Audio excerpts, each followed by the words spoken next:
Kaya nga dito ako somewhat nabilib dito sa ano na to, sa alin na to, dito sa aling to, ayan. Oh, kahit papaano, sabi ko nga sa inyo dito sa atin, pag tama palakpakan, pag mali banatan. Itong alin na to, itong si Chelo Magno, ano to, dati tong tao ni Bongbong Marcos. Part ito ng kanyang economic team.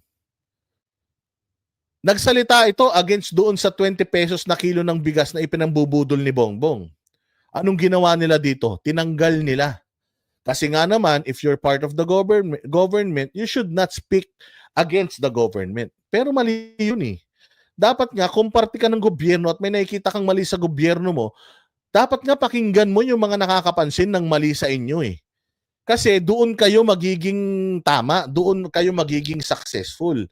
Pero kung mali na, tapos itinatama pa natin, mali na, sinita mo, tapos tatanggalin ka dahil sinita mo yung mali, mali yun, mga sir. Kaya dito bilib na bilib ako sa sinasabi nito ni Chelo Magno dito. Bagamat si Chelo Magno dilawan ta ito. Dilawan to hardcore. Oo, actually meron pang dapat ipaliwanag to patungkol sa budget na kesyo parang nalustay din dyan sa UP Although, na-explain niya na yun sa kanilang session ni SAS. Alam mo ba yung mga dilawan ngayon, banas na banas dito kay ate? Putay na ganyan ang isip, mentality ng mga ano natin. Ganyan ang mentality ng mga botante sa Pilipinas. Pucha yan. Kapag ka masyadong fanatic tapos yung idol medyo napitik, tayo ika-cancel ka. So ito si Chelo Magno, wala siyang pake. Ang sa kanya, ang issue ng bayan natin yung budget. So whether anti-Duterte man ako or what, sigurado ako, tinanggal ko yun sa sarili ko sa pagbatikos ko dito sa budget natin.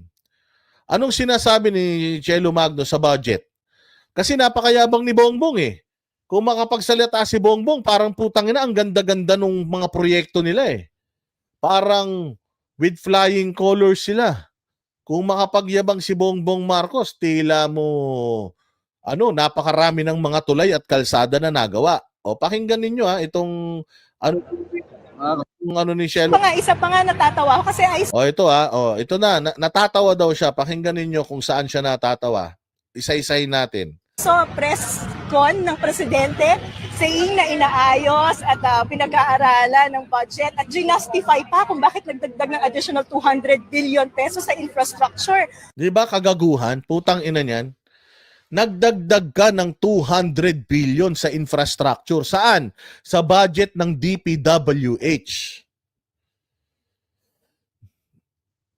Nagdagdag ka ng budget sa DPWH. Ayon sa konstitusyon, pinakamalaking budget allocation dapat education sector. For the longest time, simula panahon ni PRD hanggang paatras, sabi ko nga sa'yo, pinakamalala talaga itong panahon ni Bongbong Marcos Bakit? Babawasan mo budget ng edukasyon? So, ibig sabihin, ayaw mo na yung mga tao sa Pilipinas tumalino. Huling-huli na nga tayo, mga bossing, sa literacy sa buong mundo, tapos babawasan mo budget ng edukasyon? Alam mo ba, pag nagbawas ka ng budget, magbabawas ka ng services? Di ba? Babawasan mo budget ng healthcare? Ano gusto mo, mamatay lahat ng mga mahihirap na walang pambayad ng ospital? Bumalik na naman tayo sa albularyo? Bumalik na naman tayo sa tawas-tawas, bumalik na naman tayo sa dinidila-dilaan yung mga yung mga pusod natin. Putang ina, paatras talaga tayo, mga bossing. Napapansin nyo? Paatras. Cambodia, Vietnam, Malaysia, Burma, paabanti sila lahat. Puta tayo pa. Sektor ng edukasyon, bawasan mo ng budget. Sektor ng health, tanggalan mo ng budget. Hindi nga binawasan, tinanggalan Tama ba yun? Tapos, armed forces, binawasan mo budget.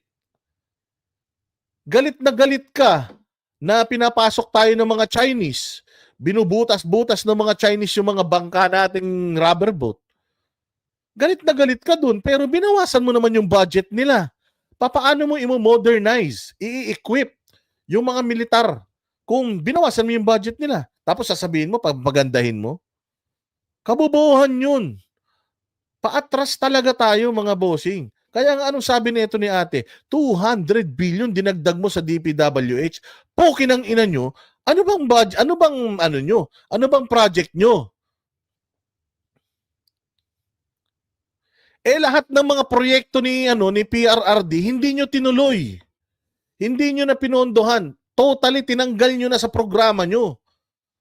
Kaya nga galit na galit si Inday kasi ang pangako nyo kay Inday, itutuloy nyo lahat ng mga proyekto ni PRRD. Pero hindi nyo nga ginawa eh.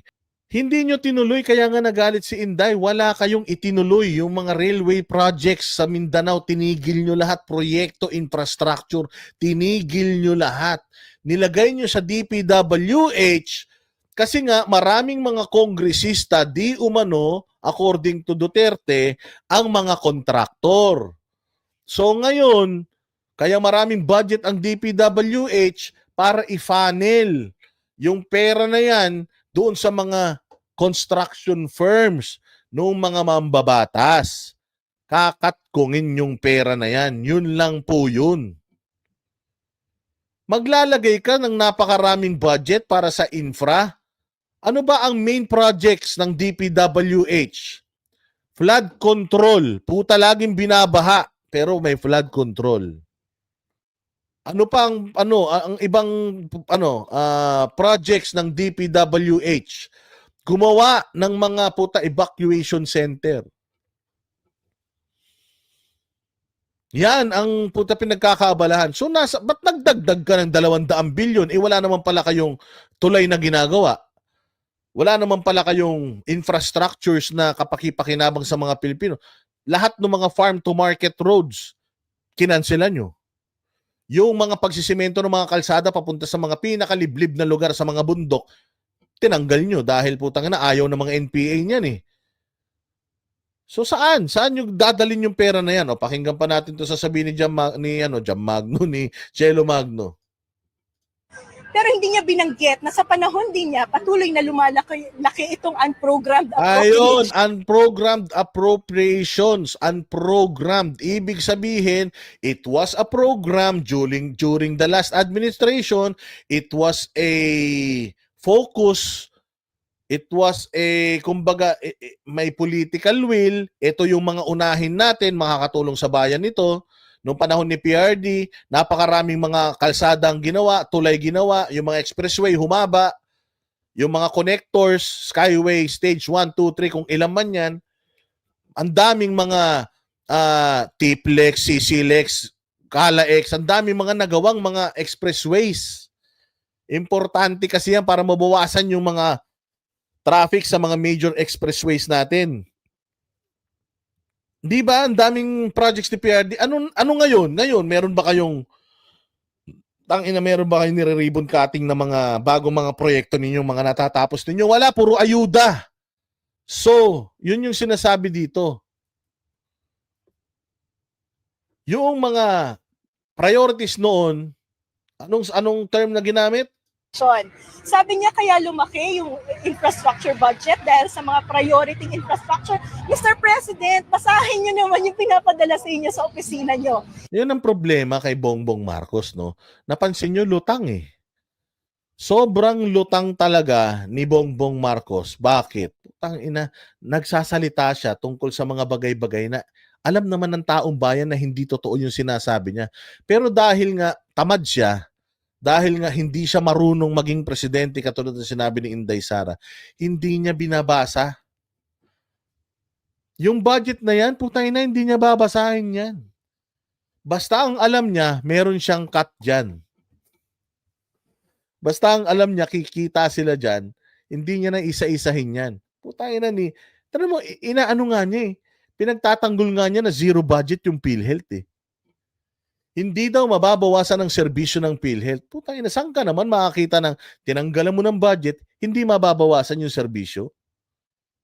Hindi ba naman gago? Alam mo talagang hindi nagbabasa, alam mong hindi ginagawa yung trabaho niya, at alam mong petics lang talaga at umaasa lang siya kung ano yung desisyon ng pinsan niya, asawa niya, yung mga nakapalibot sa kanya.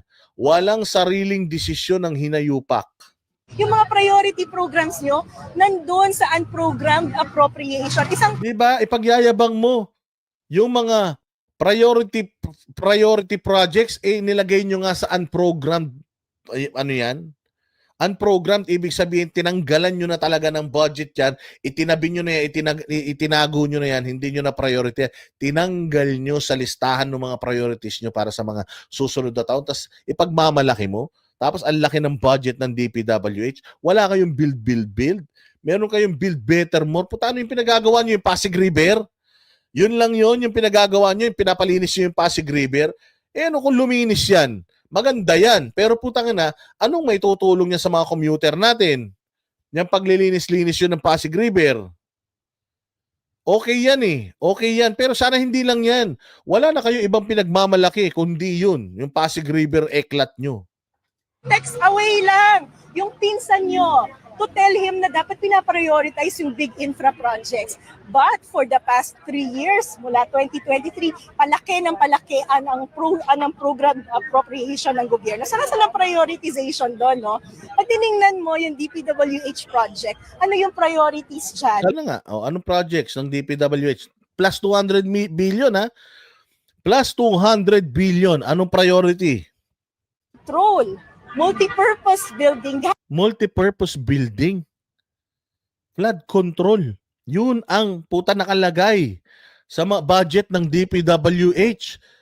Mantaki mo, hindi hinihingi ng DPWH yung budget, dinagdagan nila. Pukin ang ina niyan. Yun yung hindi maintindihan ng mga tanga-tangang mga vloggers nila eh. Merong budget na hiningi, halimbawa hiningi 10 piso, yun lang kailangan namin. Bakit mo dadagdagan ng 200 billion? Kayo sumagot. Sige kung matatalino kayo. Ang hiningi kong baon, 100 lang. Tapos binigyan mo ko ng 10,000 pesos. Hindi ka magtataka nun? Hinihingi ng DPWH ganitong amount lang, dinagdagan nilang 200. Hinihingi ng DSWD ganitong amount lang, dinagdagan. Hinihingi ng ganitong dinagdagan. Tayo saan ka makakita ng ganyan? Tapos sasabihin nyo, wala tayong pera sa ganito. Nagbawas tayo saan? Sa education. Nagbawas tayo sa military. Nagtanggal tayo sa PhilHealth. Saan yun? Saan mapupunta yung dinagdag nila? Kaya ako humihingi ng ganitong amount lang. Kasi ito lang yung naisip kong pagkahagastusan ko ngayon. So pag binigyan mo ako ng additional na pera, puta, saan ko ilalagay yun? Hindi yun nakaprograma sa akin. Wala akong programa na paglalagyan ng pera na yan. Diyan ngayon papasok yung corruption. Hindi mo alam saan mo dadalhin yan. Kasi ito plano mo, stick ka lang dyan sa plano mo. Yung nilagay naming sobra-sobra sa'yo, yung ipinatong namin sa ahensya mo, kami bahala dyan. Paghahati-hatian namin yan. Papaano? Kami magbibigay sa'yo ng proyekto. Ipapasa mo lang sa mga construction firms namin. Gets mo? Okay ka ba doon? Di ba? Saan ka makakita ng ganyan? Tapos tuwan-tuwa tayo na, Boss Dada, hindi ka ba natutuwa nun? Dinagdagan yung budget ng DPWH para marami magawang kalsada. Tanga! Okay lang magdagdag ng budget eh. Ang problema, maraming binawasan. Binawasan edukasyon, binawasan yung ganito, binawasan yung ganyan. Nagagalit kayo sa confidential funds ni Inday Sara, 125 million. Mantakin mo to, DPWH plus 200 billion, di umano. Kanino mapupunta yung sobra dun? Di ba, in-expose na ni Inday Sara yan, pinick up ba ng media? Hinihingi nila ganito lang para sa classroom renovations. Dinagdagan ng ilang billion, 10 billion yata o 14 billion yung dinagdag. Tapos kalaunan nabawasan yung mismong budget ng Department of Education para sa pagpapaganda ng silid-aralan tapos magrereklamo yung mga makabayan. Walang nagawang silid-aralan nung panahon ni Inday. Paano may magagawa? Putang ina. Kinatkong nyo yung kinatkong nyo yung pondo para dun sa pagpapagawa ng mga ng mga square na yan, yung mga classroom.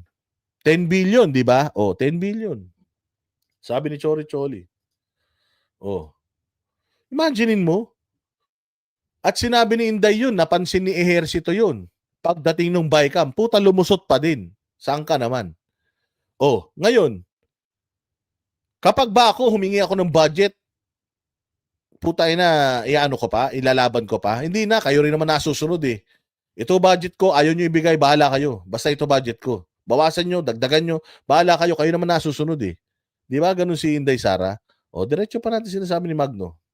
Ano bang karaming multipurpose building ang kailangan natin sa Pilipinas? So, for me, bilang Pangulo ng Bansa, it's very disappointing na nadidinig ko yung Presidente na mali-mali yung datos na sinasabi at mali-mali yung facts na sinasabi about the budget. Marami naman po kayong staff, pwede nyo silang ikonsulta para bago kayo mag-press con, informed yung mga sinasabi nyo para yung polisiya na ini-implement nyo, tama rin. Nakakahiya, no? Nakakahiya, nasabihan ka, Bongbong Marcos, na mag-aral ka naman. Alamin mo naman kung ano yung pinagsasasabi mo. Alam mo, notorious talaga ito si Bongbong Marcos sa pagsisinungaling. Alam natin, pamilya na nila yan, mga sinungaling yung mga yan talaga eh. KOJC, wala daw baril na pumasok. Saan ka naman? Walang baril na pumasok sa KOJC. Puta, hindi nag-apologize yun. Hindi niya kinorek yun. Kitang-kita na natin sa mga video natin, lahat nung andaming pulis doon may mga baril. Putang ina, wala daw baril na pumasok sa loob ng KOJC. Ganong kasinungaling ang hinayupak. 20 pesos na kilo ng bigas. Ano nangyari? Wala. Pagagandahin daw yung military. Putang ina, binawasan yung budget. Mapagandahin daw yung serbisyo ng PhilHealth. Tinanggalan ng budget yung PhilHealth. Diba? Tangina, katarantado. Sinungaling. Parang ito si Abante. Drug free daw yung yung distrito niya sa Maynila. Tangina niyan. Para kang nagsabi ng wala nang basurang tinatapon sa payatas or wala nang basura sa payatas. Tarantado, di ba? Harap-harapan tayong niloloko. Papayag ba kayo na ganyan? Pinapakita ba yan ng mainstream media? Hindi yan pinapakita ng mainstream media, mga boss. Walang pakialam ang mainstream media diyan. Oo. Sa ganyang mga ganyang mga nila, mga pinaggagawa nila.